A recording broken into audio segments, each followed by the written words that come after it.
right, this is the VCS-410A. It's actually in the middle of a program, so I'm about to keep it going.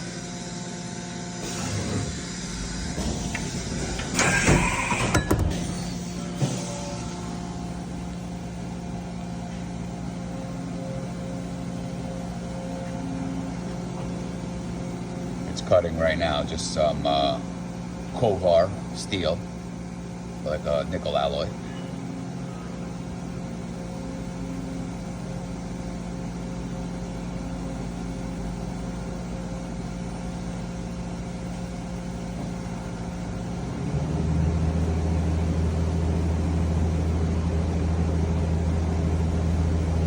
It's gonna come to a tool change right now, going up.